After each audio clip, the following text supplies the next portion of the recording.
آج میں اپنی مشوق سے بات کر رہا ہوتا ہوں اور میرے سامنے پڑی ہوتی ہے فٹ بال اور اس کو جیسے کک مار تو وہ سیدھا مولوی صاحب کو جا لگتی ہے. جیسی فٹ بال مولوی کو جا لگتی ہے وہ دیکھتی دیکھتی بھیڑی میں تبدیل ہو جاتے ہیں اور زور کا دہاڑتے ہیں جس کو سنتے کے بعد میری پھٹ کے میری ہاتھ میں آ جاتی ہے. لیکن مجھے سمجھ نہیں آ رہی ہوتی کہ آخر ہوا کیسے, لیکن سمجھنے کے لیے میرے پاس ٹائم نہیں ہوتا کیونکہ بھیڑیا میرے پیچھے لگ چکا تھا.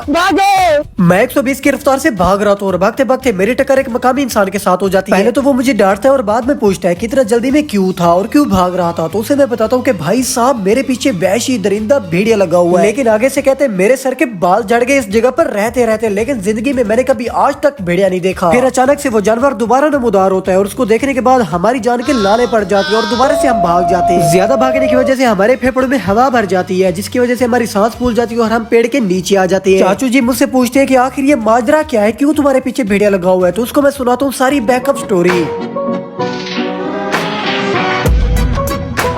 ساری چیزیں بتانے کے بعد آخر اس کا شیطانی دماغ چلتا ہے اور مجھے کہتا ہے مجھے وہ فٹ بال دکھا. تو ہم نکل پڑتے ہیں پہلے والی جگہ پر جہاں پر فٹ بال پڑی ہوتی ہے, لیکن اچانک سے سامنے بھیڑیا بھی آ جاتا ہے. ہمارے پاس ہتھیار نہ ہونے کی وجہ سے ہم فٹ بال کو ہتھیار بنا کر بھیڑیا کی طرف کھینچ کر مارتے ہیں. لیکن آگے کیا ہوا یہ جاننے کے لیے کمنٹ میں پارٹ 2 لکھے.